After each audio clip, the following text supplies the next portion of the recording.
Everybody, welcome to another installment of Show to Be with Mike G, the show of life, the show of whiskey, the show of Ireland, radio, journalism, and so much more. With today's guest, Niamh Cluskey of Teeling Whiskey, an Irish woman born and bred, staying and hanging out in Austin, Texas, sharing the wonderful drams of Teeling Whiskey. She has introduced me to some amazing folks: Kevin Hurley, Jack Teeling, amazing Irish community, and she's always out there at the forefront of good cocktails and spreading beautiful Irish whiskey drams. So, without further ado, I hope you guys enjoy this great chat with Niamh Cluskey.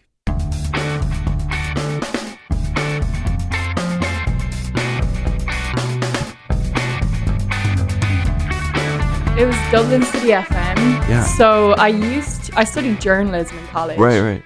So I became part of the radio society through that. Mostly I did radio plays. Which were super fun. Is that like the old, what I would imagine, the 40s and 50s? Yeah, exactly like that. No way. Yeah, so they needed a female voice and they decided I was weird enough to join their gang. I lasted, I think, like a month or so, and I was like, okay, this is too much dedication. These guys are like actually insane, but in the nicest way possible. So I did that, then went to regular chat shows, and then that kind of sparked my interest in radio over print journalism. And through the Whiskey Museum, I got a job with Dublin City FM. So they just needed news presenters. And then someone dropped out of their like main morning slot. So I was like, I'll take it over. It was Niamh really and another Niamh as well. So really? Niamh and Niamh. Yeah. Well, it would have been better if it was in the evening, because Niamh in the evening. It sounds like it's like a tongue twister, but that's like you've got your marketing built into the show. Yeah. Then, all right. So, did you have a radio voice? Did you have your boilerplate language that you would use, like Niamh in the morning, that kind of thing? No, I didn't. But when I was reading the news, I did. Yeah, I had the whole "Good morning, welcome to Dublin City FM." Like, keep it going in your little up and down pattern. But on the radio for the hour, it kind of felt natural. Just like conversational. Yeah, because the girl I was doing with, the other Niamh, Niamh number 2, which she doesn't like to be called, we were friends and we did Radio Society in Dublin together in college. So it kind of just felt like we were sitting down in our living room chatting. Yeah, that's cool. And then it was mostly like current affairs, political stuff. So I had a lot of interviewees. So how did you feel about that? So now you're on the other end. The hunted has become the hunter has become the hunted, I guess Feels you could weird. say. It is strange, isn't it?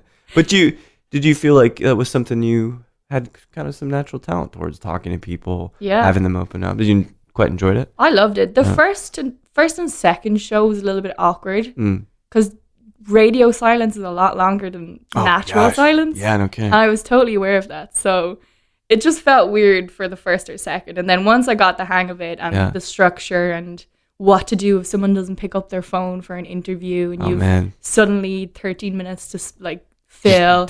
So I used to always have like what's topical, which would take me to 5 minutes, and then a song to cover my ass kind of. But smart. It took me a while to kind of get that.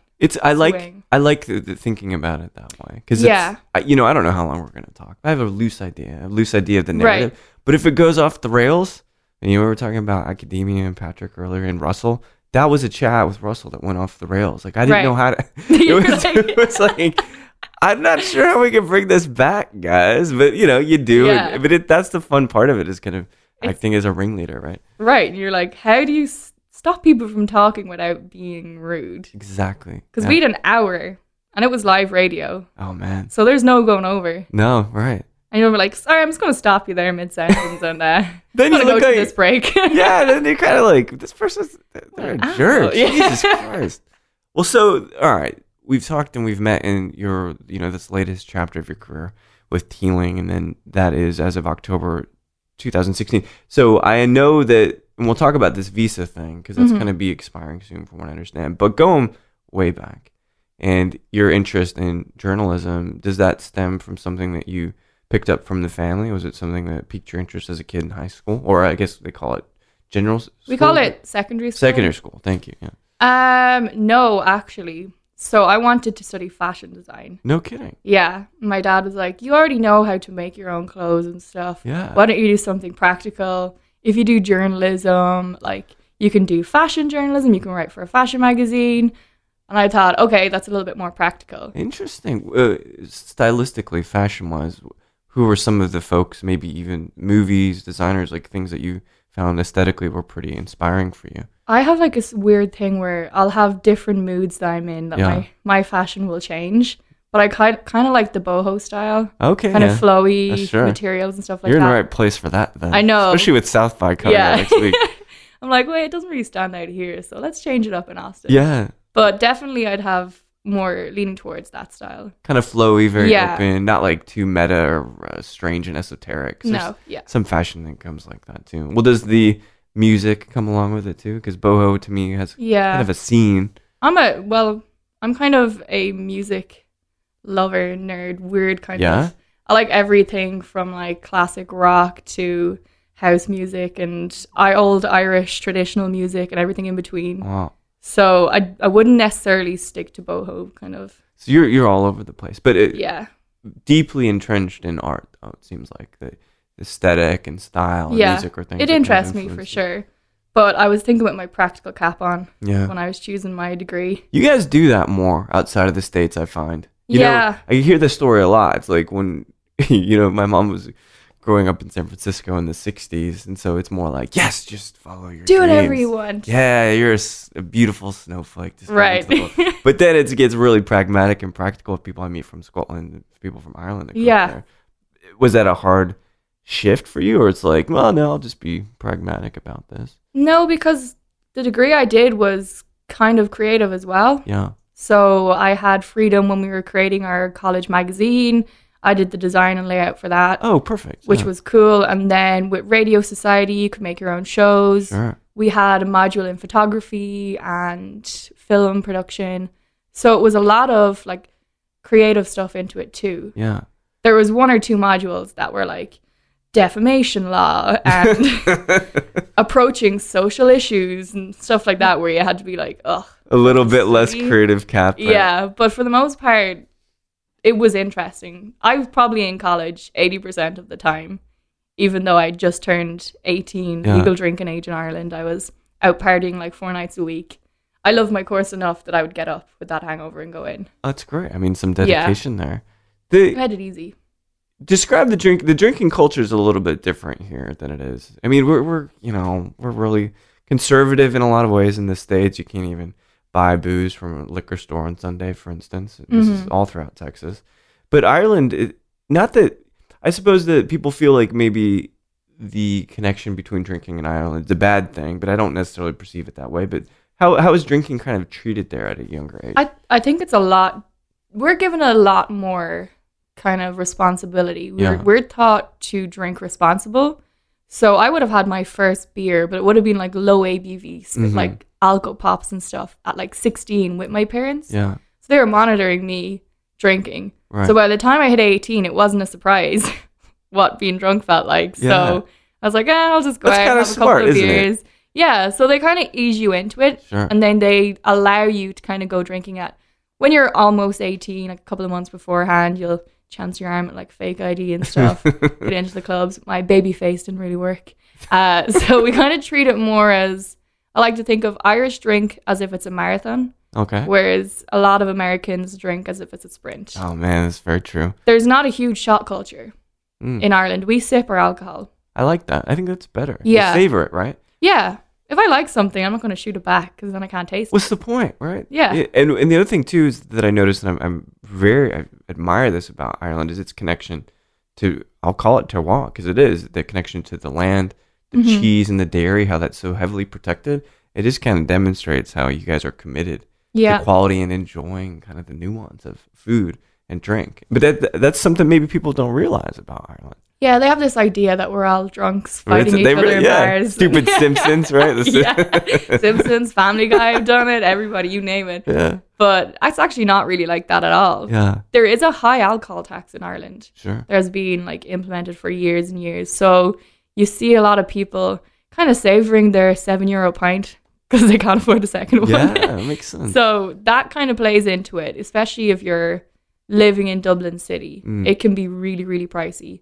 So beers and stuff, you're going to pace yourself and enjoy I never thought your about alcohol. That. Yeah, there's a huge alcohol tax. It's insane. So it's actually cost prohibitive for some people then. Whereas here, I mean, it's like dollar shots on 6th Street. Yeah, I couldn't believe that. It's very strange. We go to Spain for that sort of stuff. Spain? Yeah. No, see, you're luckier. Where can I go? I can go to Dallas. Yeah. Right? Like that's as close as I can go. But you've got Spain. We've got all Europe is a great continent. We can fly around it. Ryanair, beautiful, cheap airline. I know, man. €15 get you to Berlin or Aer Lingus too is really cheap. Aer Lingus isn't as cheap, but it's still not expensive compared to American flights. Yeah, I mean, you guys are so lucky. Well, I'll keep thinking about those beautiful green pastures in Ireland. I want to make it back. It's such a lovely, it's a cool country. So your folks, and I always wonder where this creative impetus comes from. This inspiration. Were they in any creative fields, or they were also putting their practicality hats on? Not creative at all. No, really. My dad was in the army. Yeah. And then he set up his own security company. My mom worked in a hospice. So they were not very creative. Neither of them can draw, sing, dance. Yeah. If you're listening, they enjoy it though? They do. Yeah. My grandfather though is a jazz musician. Oh, cool. What do you play? He played everything but mostly saxophone, clarinet, stuff like that, singing. He's very, very talented. Yeah. So I'll probably get the creative side more from him than anything. Only my musical gift hasn't arrived yet. Sometimes it gets transmutated. I get it in other ways. Yeah. Like I like to think I can dance, but I bet you can. With a few drinks, I think I'm deadly. Me too. Oh, don't even get me started. Yeah. It's something. Never had that period where I was dancing in front of a mirror to sanity check it. Yeah, no, I just like should've. I'm like, nah. Do you know what? Probably good. Then I saw a video of myself once. It's like, whoa, vodka's not my friend. Is it hard? I had this thought that, your dad was ex-military, working in security. Was it just a massive uphill battle trying to date? Just don't tell him. Just don't. He jokes like, when are you joining the nunnery? I'm like, it's coming. Yeah. Just don't tell him anything. He's fine. What he's he doesn't know. Super chill. Like, my dad is probably way less scared than my mother. No kidding. Yeah. Is she also kind of concerned? Does whiskey flow at the Cluskey household? My dad has a nice whiskey selection. Yeah. But that is due to me and my brother mostly. But he does enjoy whiskey. My mom is more of a wine drinker. Oh, interesting. But I did introduce her to some whiskeys, and she's kind of leaning more towards them. Yeah. It's just not like there's not a lot of female whiskey drinkers in Ireland. I didn't realize that. What do you think that is? Just culturally? I don't know. Just this stigma. They used to always advertise mainly focused on men. And I think that old school mentality has kind of come forward. But you can see the younger generation. Like, there's a lot of female whiskey drinkers now. Yeah. As far as I know, it's like the fastest category of drinkers. That's amazing. Is young females. That was something that Jack had mentioned, actually, a couple weeks ago. Was the level of entrepreneurial spirit and the level of creativity that is kind of bubbling up unseen before in Ireland is kind of causing these things, these different patterns in the market. Yeah, I've noticed it a lot. Like, I worked in a whiskey museum, like I mentioned, for a couple of years. And you'd get a lot of younger females coming in, even preferring the drink over their boyfriends and their male friends. And I'm like, you go, girl. I love that. Because the old men still think it's a man's drink in Ireland. But that's... You know what the irony is? They're quite old school still. Yeah, which is fine. I mean, there's a lot, that's how Scotch is in the States, right? Gotcha. Like you just got to change rich white dudes. But that's really not the case anymore. It's kind of evolving, and lots of people are finding Scotch accessible, and they're finding their entry points into it. But the funny thing is about manliness, right? So Irish whiskey, and we'll talk about Teeling here shortly, which does not follow this rule. It's typically quite bland, and it's typically low proof. And I was at a bar in Cork, and they had some nice mark. I can't recall what it was, something that they have in the States. and I was drinking, and I would just drink it neat, you know? It's only like 80 proof. And the guy's like, oh, no, you have to water your whiskey down. I'm like, I thought you guys were manly. What the hell is the thing here, right? Like, so it was almost ironic because they just neuter it even more if you water down 80 proof whiskey. A lot of like the standard entry level classic style of Irish whiskey will be lower ABV. Is mostly pot still as well, which is a creamier, softer spirit. Yeah. And because of our climate, you get this kind of mellow, kind of meh flavor to it. So kind of foggy. If you could describe it in a sound, that's what it'd be like. So it's really unoffensive, and it's not the manly drink that they think it is. Yeah. It is, but they wear it that way. They do, yeah. And it was all old advertisement. I looked into this a while ago. Yeah. A lot of like old Johnny Walker stuff. Like, it's all male oriented. It's like focused on those guys. But really, the women are at home now drinking it. And I think that's great. Going the 180 degrees in the other direction, as I've seen kind of this past couple months. How do you feel about whiskey that's specifically trying to cater to women? I mean, Doritos put out Lady Doritos, or that's like on the pipeline, I saw that. which is fucking preposterous idea. Chips are, it's not like a sex role thing. There's no gender on chips are just good. Like, you ever eat a corn chip and think, man, that's a bit masculine. That's a guy's chip. You know what? I do all the time. Thanks, Doritos. Dude. See, I wonder what kind of fucking reality that we think like, oh man, Lay's original. Now that's for everybody. That's a girly chip. But barbecue, those are definitely guys' chips. Doesn't make any fucking sense. But no, I it's the same goes for whiskey. I don't think you should be focused on any one person or one gender. Doesn't make sense. It doesn't. Like, make people feel equal. Right. It's 2018, I think. Oh, wait. Fuck, yeah, no, it is. Yeah, it is. 2018. Yes. We've got it. Well, so how does this creative background, you have a lot of focus in academia too, which is great because you're pursuing journalism, and you did get an advanced degree in journalism, it looked like. Yeah, I got an honors degree in journalism. Which is a bit of dedication. Having that degree, and at that moment when maybe whiskey is kind of in your life, but what do you do at that point? Like, how does alcohol become something that's part of that crossroads? And I say alcohol in a loving way. Yeah, it was completely accidental. So I left college.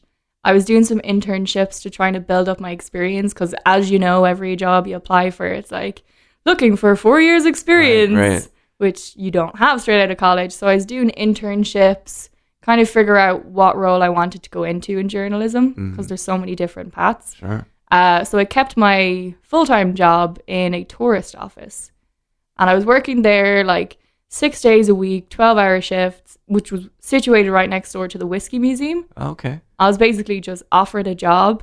Because you were right there, right? Because I used to get coffee there for free every day. Oh, nice. So I was like, you know what? A nice change of pace would be lovely. Or I could have seen myself being stuck in tourism for another 10 years. Man, did totally you enjoy that, accidental. though? Like because tell me some of the things you'd be doing day to day. Are you driving people around? Or are you walking them around the streets? No, it was mostly tourist information. I see. Okay. So a lot of, where's Trinity College? I'm like, right behind you. Can I have a map? Yup. There you go. So it was very... It's like a call director, right? Oh, yeah. It was 12 hours of the same 5 questions over and over again. There was the odd bit of fun. I got to be like visual merchandiser, which was cool. Yeah. But that took a whole of 20 minutes once a month. The fun stuff is like here as I make a small thing, and then the shitty mundane stuff. Right. And like tourism is a huge, huge industry in Ireland. Yeah. So you had millions. I think they've got like 4 million people coming in a year to Dublin, which is a tiny, tiny city. Yeah. There's not many tourist office locations in the city. So we got a lot of footfall. Super busy. And then accidentally ended up in the Whiskey Museum. Accidentally was the best choice I've ever made. It's funny how it's accidental until it turns out good, then it's serendipitous. Like the word changes a little bit, you know. And then my supervisor there actually made a point that there wasn't enough young females in the industry. Yeah. So he kind of took me under his wing and was like, read this book on whiskey, read that, do this course, watch this video. Yeah. And then I realized it was really, really interesting. What did you find particularly interesting about it at that point? Maturation process. I really enjoy. I like the fact that you can change a blandish spirit to something amazing just by putting it in certain wood. So I really like that. I also like the idea that I could travel with this job. Yeah, that's not so bad. It's not a bad perk. No, I was like, I want to see the world, but I can't afford to take 2 years off and travel. Yeah. So I want to work and travel. So Smart it move. worked out quite well for me getting this role. But he made the point that he was going to take me under his wing and I'll be the next big female in whiskey, which has taken a while. Well, I think you've just in a few years in the States, right? Or has it been 3 years that you've been? 1 year. Oh, that's it? Yeah, just a year. I didn't realize it was. Yeah, last November. See, this is how you've been effective. Because it seems like, no, Niamh's been here all along. She's a part of furniture. Yes, you're a barnacle of the scene, right? No, but that really says a lot about how you've been able to connect with people and not build a reputation of being an asshole. Mm-hmm. That happens to a lot of folks in the brand side of things. Right. So whiskey's good. It's exciting. The maturation process is with Teeling especially interesting. The barrel treatments, one of the things that I find especially different and unique. Mm-hmm. It gives some amazing flavor. But that match, so when you're looking for that role, right, which allows you to travel, did you have any particular brand that you're like, I need to work with these guys? Because Teeling is, at this point, was 2015 is when this distillery is kind of up and coming. They were building it, right? Yeah. So I actually worked in Dublin Airport in the whiskey shop. Oh, cool. So it's the largest whiskey retailer in the country. No way. So I got to work with a lot of different brands. So let's say 1 month I'd be focused on Tullamore Dew. The next month it would be Dubliner whiskey and then Teeling. So I got to work with each one of these brands and see how people give their feedback. Oh, it's so cool. And I got to a point, and I'm not just saying this because they pay my bills, but I was like, I just want to work for Teeling. Like, they have the coolest product. Yeah. They have like all these different styles that haven't been done before. I don't really want to work with other brands. And my boss called me aside and she was like, there's more to life than Teeling's, Niamh. But it's good to have something you're passionate about. I was like, well, I'm going to sell this product a lot quicker than I would this random whiskey over here. So I ended up being one of her top salespeople. So she let me stay on Teeling for that. She's like, okay. Revenue's revenue, right? You're pushing it. Yeah. And the day I told her I got the job with Teeling, she was like, she just shakes her head. She's like, okay, maybe there's not more to life than Teeling. But I love the whole idea and like what they have planned for the future. Our head distiller, Alex Chasko, I just think is an amazing creative man. He's from Portland, right? Yeah. Yeah. He's like 7 foot tall and doesn't say a lot, but when he does, it's like a nugget of wisdom that you want to keep. But yeah. I love his process, his whole way of thinking about these different maturation processes and stuff that got me kind of excited about working with them. Yeah. And a friend that I used to work with actually told me about this position. He was like, hey, this would suit you. Why don't you apply for it? So I did. I didn't bother applying for any other brand because I was so confident that I would get it. That's great. I was like, just think positive and it'll come to you. So I How was only the applied. Conversation with them? It was good? Just out of the gate, it was a good fit for you? It was great. I had my interview with them in the distillery. Started off super formal. They were sitting up straight. And by the end, they were like slouching. It went on for over an hour. It was just it was really nice and wasn't too difficult. Yeah. So I was like, okay, these are cool dudes. So at that point, did you know that Texas was going to be your soon-to-be hometown? I had no idea. Did they know at the point what they would use the role for? No, they didn't. So at the time when I was applying, it was Chicago. Yeah. And then by the time they closed the interviewing process and went through it all, they put on 3 other markets. So they were hiring for Chicago, I think it was New York, and Boston. Oh, cool. So great spot. I mean, you're not going to lose out. Those are all really great spots. So I got a call while I was working for Teeling in the airport, funny enough. Yeah. From the program that we go through called IBEC.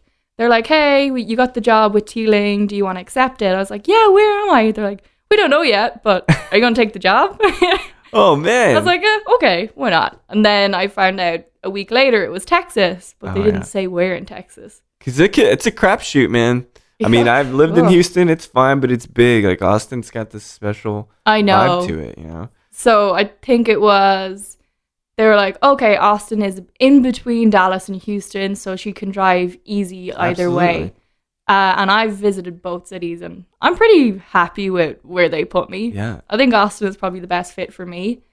I do like the other markets, but I don't love them the way I love Austin. It's just it's got a thing, and I mean, you know, Patrick, this the last time I saw you was when Patrick was here, Rubu. And it's the same thing, man. Like Austin has this gravitas to it, and people, when they're here, then you get it. It's almost hard to assess just from afar, but it's not the same as Dallas. Dallas is cool. It's great, some great people, but Austin, I don't know. There's something to it. There's a lot of potential. They have a good like cocktail scene in both of those cities, but doing business up there is a lot more money driven. Yeah, right. Whereas Austin is a lot about your personality and the relationships you build with people, which I think is a nicer way to get it's really business done. Yeah, I completely agree. And the future of small to medium level distilleries, it's all going to be built based on those relationships, not the big brands. Yeah. Because they're going to have the money to buy people ultimately. But the thing that I found interesting is, and these are both great products, but so the Macallan and Glenlivet, they will always pump money into Dallas and Houston, but they seldom do any education here in Austin. Really? Yeah, it's very strange. No, I mean, JP De La Huerta, he's a great guy. He lives in San Antonio. But yeah, Austin is like number 3 to them because they haven't really tapped into it for the relationships. And it's a massive, it's a lucrative place for these companies, you know? It is. And I feel like Austin will be the next big kind of craft cocktail scene. Absolutely. So it is worth getting in now while it's taken off. Like, if you think about all the people who are moving here to Austin as well. Yeah. It's just going to blow up. It is. But they need to dedicate one person to this place. So maybe they just don't have the person yet. I don't know. Maybe eventually, but with people like you churning out results and really expanding the awareness of a brand, I think that serves as a great litmus for bigger brands, you know, to say, oh shit, we should probably invest in somebody just to be in Austin. There's so much capacity for growth here. It's probably the best investment companies can make. Yeah. Is having a full-time representative just saying how great your brand is, coming from a regular person who's not related to the owners or something. Well, you are Irish. Yeah. That doesn't hurt. No. If anything, that does let the message resound just a little bit deeper. It has helped me a lot. Not going to lie. If I'm like doing liquor store demos, they're like, oh, you're Irish? I'll buy that. You putting that accent on? No? Okay, I'll take 2 bottles.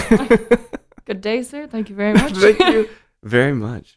Well, so I want to talk about Teeling, of course, which has been very inspirational for you. You've built this romance with the brand for some time now, it sounds like. And I find it astonishing. You know, you brought, I think it was the 23 year that was finished in Saturn. That was one 24. That was 24. Yeah. Thank you. I always fucked it up. I was like, Jack, it's the 23 year. I was like, 24. I'm like, oh, it's even older than I thought.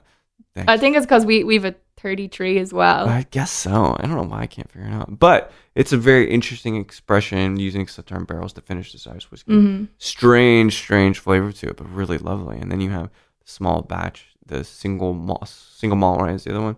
Yeah, and the single grain. Single grain, thank you. What's the one that's finished in, because I've had them all now a couple times, and that class was yet another instance of me having a lot of whiskey in one sitting. Which is the one that's finished with also red wine barrels? So we aged the single grain entirely in Cabernet Sauvignon barrels. That's the one that's... So it's super unusual. Dude, it's so cool. And once, I didn't put that together the first time, like when I spoke to Kevin, actually, which was another time I met you, Kevin Hurley. I didn't put those two flavors together. But that night with Jack, that was the time where I was like, shit, I can finally taste the wine. Yeah. And it just punched through, and I'll never forget how unique that tastes. And it's such an interesting kind of expression because it's not a huge category we have in Irish whiskey yet. Yeah. There was a lot of hate behind single grains back in the day because people just, of course, it's distilled in a column still, so it's higher ABV, less alcohol, less flavoursome, I should say. So people didn't know how to treat it. They didn't know how to age it. So it's nice now that you have these newer brands like Teeling. We have a couple of other single grains released in Ireland that do use different barrels and age it properly and treat it the way it should be. Yeah. So it's a category that's growing, but it was nice that Teeling kind of got in there early. Yeah, started playing around with it. Yeah. And it shows off. Like, it is a fantastic whiskey. It's probably our best seller in liquor store demos in Texas. No kidding. Just because there's a lot of bourbon drinkers here. Right. It's kind of a similar finish to a bourbon. It's made with corn. Yeah. So people like that easy transition from bourbon to Irish. Those big old Texan dudes. Yeah. Right? They're like, well, I like bourbon. I'm like, well, try this. It's Irish bourbon-ish. Yeah, Don't quote me legally. But, but that's a good way to put it. All bourbon is for the States is our jazz, right? Got you. It's the only thing we've been able to, well, and I don't say this in a negative way, but it's one of the only things we've been able to introduce and create wholly from the States and then share with the world. You know what I mean? Brandy was done kind of elsewhere first, but bourbon is it. That's for us. And so Irish whiskey, it's the same thing. It's the state song, the national anthem of both Ireland and then bourbon here. That's how I hug them. Yeah, see, it's like, good. It's bourbon, but made in Ireland. ... Take my product, bye. There's some new, it's funny, Jack always gets really excited talking about, I got these new barrels that I'm going to just play around with. I think that do you gather from the culture and the folks that you work with at Teeling that it is a very vibrant and innovative kind of culture there? It is, for sure. You can tell Jack talking about it just gets so excited. Yeah. I've been up to their warehouse and I've seen all these kind of strange barrels that they're using. It's nice to see that people are going away from the ex-bourbon and sherry barrels and trying something new, breaking away from the fact that Irish whiskey is boring and bland, like you mentioned earlier on, actually making it something fantastic. Yeah, I think it's funny too because it's out of necessity. I mean, that's one of the reasons when Scotch production, they're using sherry barrels because that's what they could get. Yeah. So now it's like bourbon barrels everybody needs them for everything. Right. So now it's time to kind of look into these other casks. And I think it's also price as well. Sure. They're cheaper. Yeah. Oh yeah. Makes sense. You don't want to. I can't imagine how much a Sauterne cask is. I wouldn't even know where to start. Dude, that's an incredible amount of money, I imagine. So you're just coming up on a year now in Austin. Obviously, the connection with Teeling is a great one. The connection with the Austin community has been really, really impactful. How do we get you to stay? I mean, there's this thing called a visa, right? It's like kind of a problem. Like I can only stay in London, for instance. I think it's like 90 days max, and then they kick my ass out. Yeah. So you get is it a year? We get an 18-month visa. 18 months, okay. So mine technically ends start of May, but then you have about a 3-week grace period where you can just chill and hang out and then slowly make your way out of the country before they catch you. But so, how does that feel? I've heard you joke about finding a suitor, so that of course you can you'll just get married. Yeah, no problem. Yeah, no problem. You know enough about these guys, but like, how does it feel though that perhaps you're going to be riding off into the sunset here in May? Well, it's a funny question about visa. We are looking into different options right now with the company we're working with, because I think they've realized that 18 months is too short for someone to build a relationship and then kind of pass it on to someone else. Sure. So we're exploring that right now. They're, like you said, very difficult, so I don't know how that goes. But at first, when I found out it was 18 months, I was like, cool. I only have to spend 18 months in this country. Oh, right. Only. I'll be out. Only I'll be out. Because I wasn't in love with Austin for a solid 6 months or so. Yeah. But now that I'm coming to an end, I'm kind of like, oh, that's this marriage thing keeps looking close. better and better. Yeah, marriage might not be the worst thing ever. My mother and my grandmother would probably kill me, but it's worth it. They can come visit me. But yeah, it's kind of scary that there is an expiry date on Austin. But I'm hopeful we'll find something. How long do you have to be away before you could come back for another 18 months? Oh, I don't know. See, we're actually on graduate visas right now. Oh, okay. So the program that we're on is run through a college in Ireland. Oh, cool. So technically this is like my 18-month work placement. Oh, I see. So I'm interning. So if you got a senior position or whatnot, maybe that could count as another role that would extend the visa? Yeah. That'd be good. So if our sister company or our importers decided they want to hire me as a Teeling focus specialist, that would be one way around it. Oh, that's smart. I bet you guys can pull that off. So there's certain things that you got to jump through, but we're working on that. Being here kind of on a different island altogether, the island of, which they call it an oasis. It's kind of like its own island anyway, right? It's kind of like the Europe of Texas, I've heard. That's right, yeah. Does it get lonely being away from family for so long and not necessarily? Yeah, it did at the beginning. I'm not going to lie. Like I said, it took me about 6 months to really find my feet. Yeah. It's a slower pace of life here. It's so relaxed. Coming from Dublin City, which is kind of like a mini version of Manhattan. Oh, really? Like, you've got all these tourists around, all these people, you're constantly going, you're doing 4 or 5 jobs at a time, and then coming to Austin where everyone's like, is 10 o'clock too early for you? Yeah. And everyone's like, oh, it'll be done. It'll get done eventually.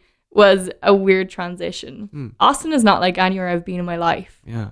But I kind of love the quirkiness of it now. It just took me a while to get used to it. It is different It's pace. a shock. Yeah. I mean, if you're used to running all the time, having to slowly jog is a strange transition. Yeah. Also, walking down the streets and not fighting with 7 other people to get by. Oh, yeah. Is nice. Well, I guess until next week. Oh, South by.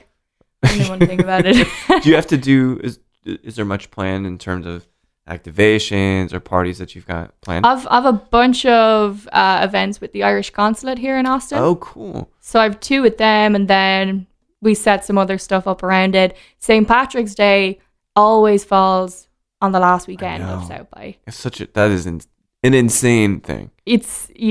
We're not really an Irish, like a St. Patrick's Day brand. Yeah. But still, we're an Irish whiskey company, so we're going to do something with it.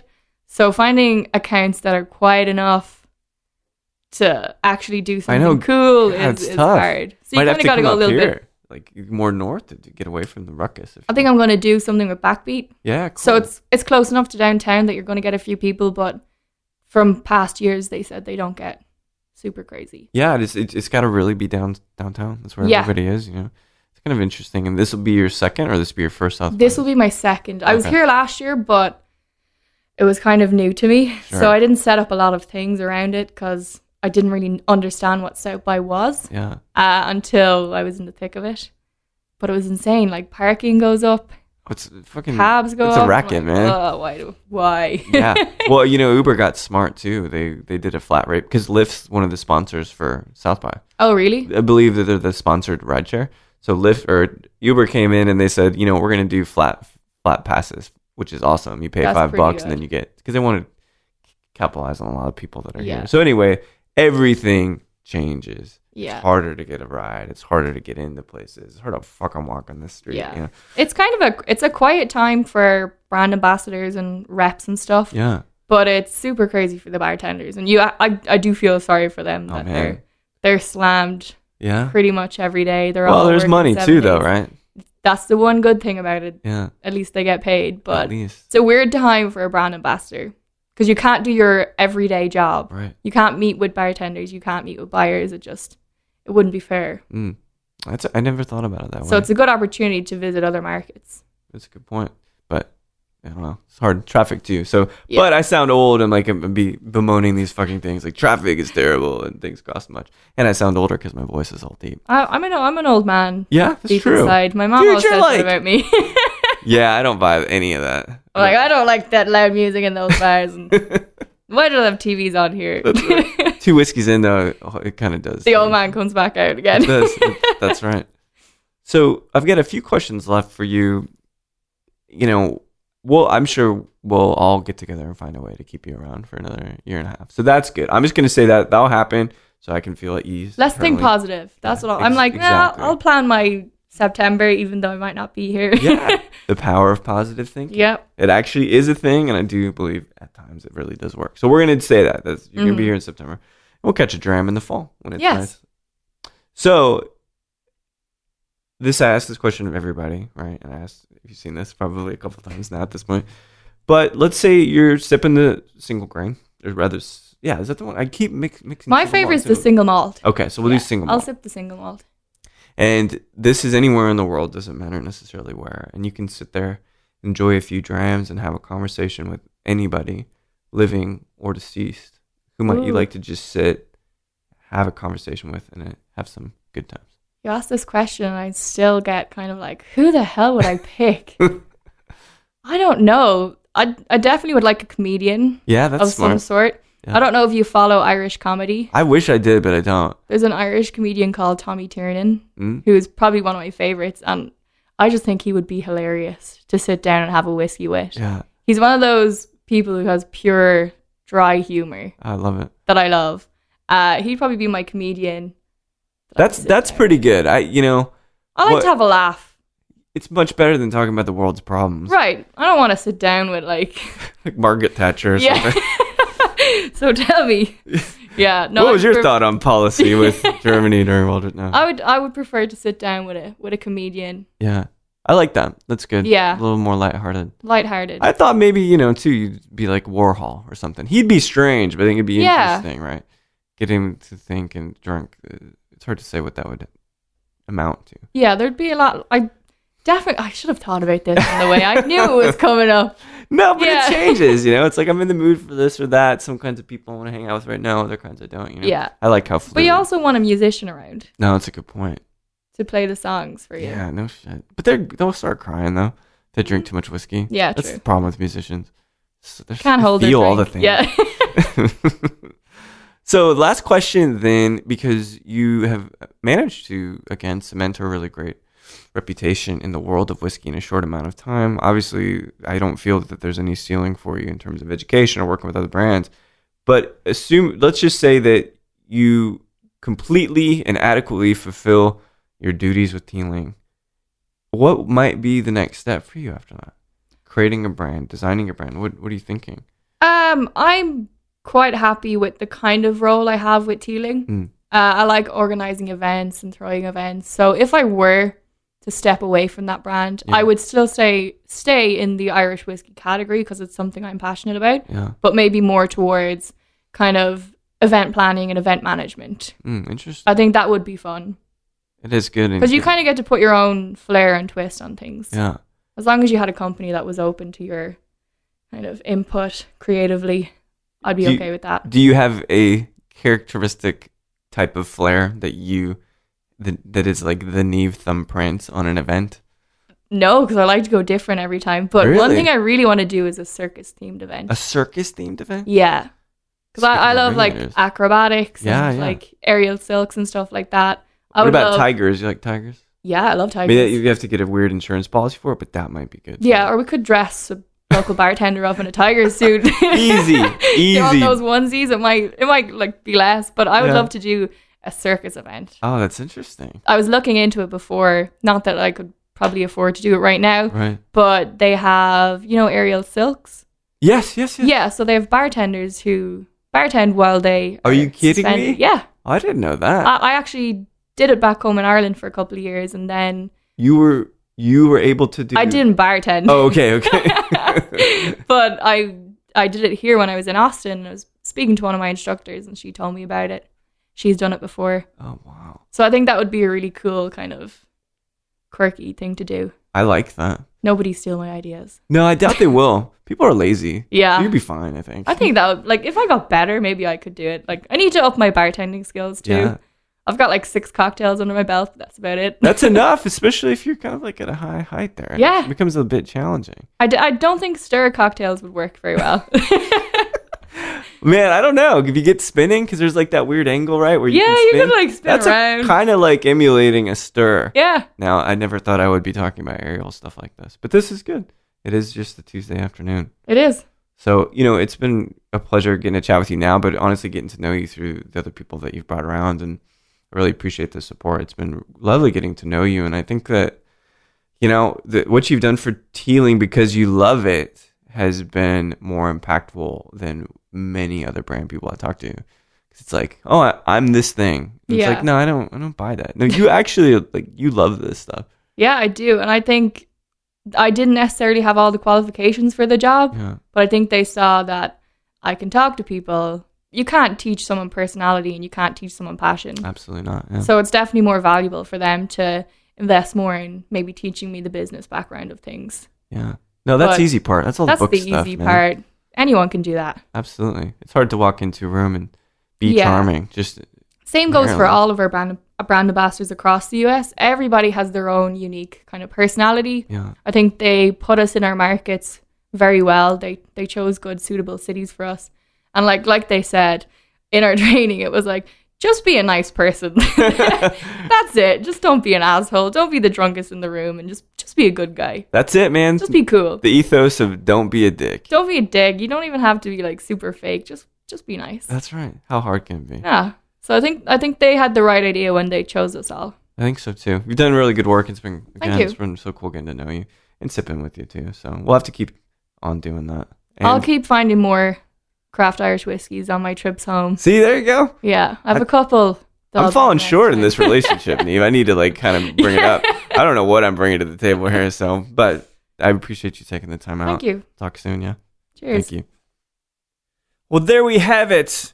You know, we want her to stay in Austin as long as possible before heading back to Ireland. We talk about that a bit, but Niamh Cluskey is a great friend of this industry, a true passionate fan of Irish whiskey, and no better personality. So bright, so lovely, so charming to be out there talking to this whole community about these wonderful drams from Teeling whiskey. So Niamh, thank you so much for sitting down and chatting with me. We will find a way to keep you in Texas. We will try our very, very best. So thanks everybody for listening to Show to View with Mike G. No matter if you think Hulu is really pretty good, except the UI is kind of kludgy at times, or if you're thinking Deadpool 2, fucking yes. I definitely want to see Ryan Reynolds being a very offensive superhero. Please keep dancing.